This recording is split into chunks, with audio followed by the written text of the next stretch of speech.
Okay, so I am remodeling my house, and we are adding a mother-in-law suite for my mom. She's right here in the front. We're besties now, so we've had a lot of togetherness time. So you kind of get a lot of time to like go over your childhood when this kind of thing happens. I had like a lot of questions. Like the other day, my nephew came over and she told him to wash his hands after he went potty. I was like, you never told me to do that. So for years, I went straight from the toilet to the door and out into the world. Thank God I was vaccinated. So I asked her about it. I was like, what's the deal? She's like, well, when you were a kid, that wasn't a thing. Mom. I was like, well, what else wasn't a thing? You can just use, instead of water to hydrate, you just drink Crystal Pepsi, I guess. And a stocking cap is just as powerful as a helmet, so hop on your bike and it's like, all aboard the Brain Damage Express. But now, like, you know, I'm an adult, but it's still nothing but lectures from her. But it's in the form of those inspirational, like, wall hangings with the inspirational quotes. You know, like, live, laugh, love. Like, what if I don't want to live, laugh, love? What if I want to sleep, cry, and be indifferent? Or like, let's make this day amazing. I know what would make this day amazing, Mom. Some vodka. Finally, she gave me one that said, dance like no one's watching. And she said it was because like she heard something that sounded like dancing in the bedroom the other night. So like I'm trying to like wrap my mind around like how I feel about this situation now. And like I can't quite put my finger on the word that like describes it. So I look at the wall and there it is. Blessed.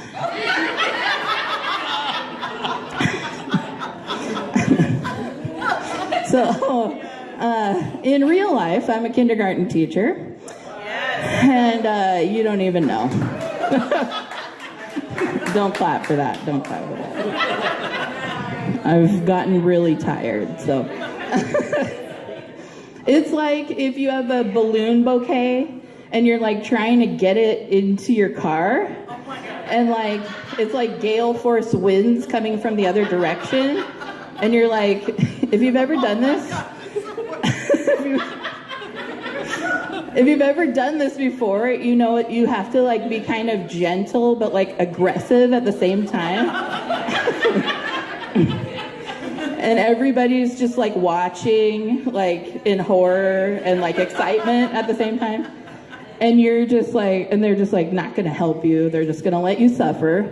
So you get one in and then one pops out. And then you get another one in and that one pops out.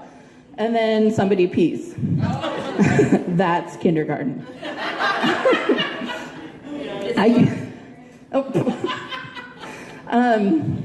I kind of feel like a mom from the Great Depression as a teacher.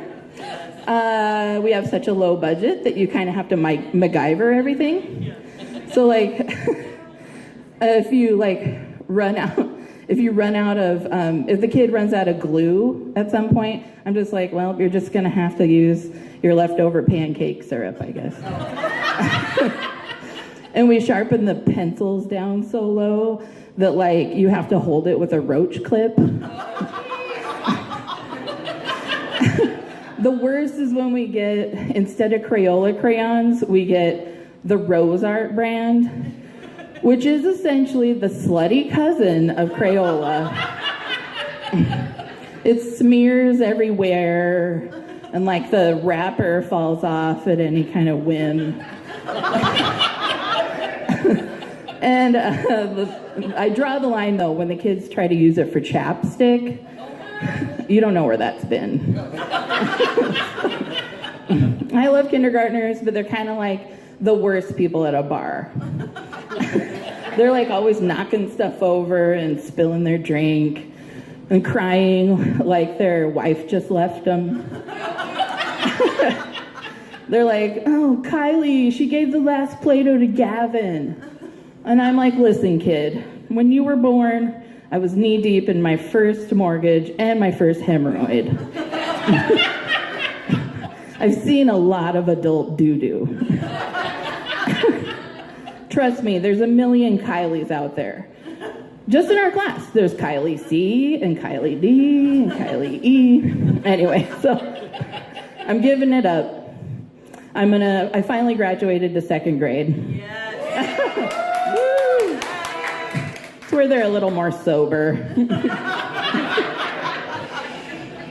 So as a teacher, I kind of find myself in a position where I've got to whore myself out for money often.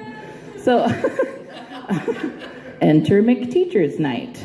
Yes. McTeacher's night is where the teachers have to go in to McDonald's. They take over all the jobs there. They don't get paid, but the school gets a cut of the profits that night. So everybody wins. Oh my God. I don't know, but I think even whores get paid.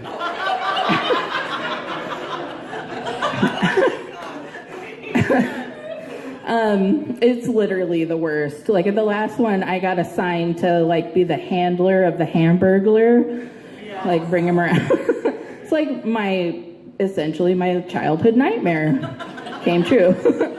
And like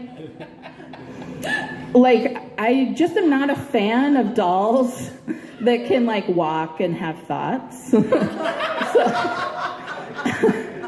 I didn't get to meet this person ahead of time, so I don't really know who or what was in there. Someone just kind of put on a large doll and just kind of appeared and then never said a word. I call this nightmare enhancement. So it's kind of like if you're trying to kill a spider and then it doesn't die, so now you have an angry mutant on your hands. So also, like, he's a burglar and he can't find his way around a McDonald's on his own. Like, why do I have to be involved? So we go into the play area, you know, where they keep all the lice. And of course, like, all the kids just scatter and run screaming. And I'm just standing there going, like, really? The Hamburglar? Come on, McDonald's, like, you've got other mascots. Like, they could have given me Grimace. I would have taken a purple hill creature any day over those vacant dead eyes on the Hamburglar. I really think the McDonald's mascot department has been kind of phoning it in for the last 40 years. Clearly, they never got a focus group. I think they must have just like hired out of the pool of like minor league baseball mascot leftovers.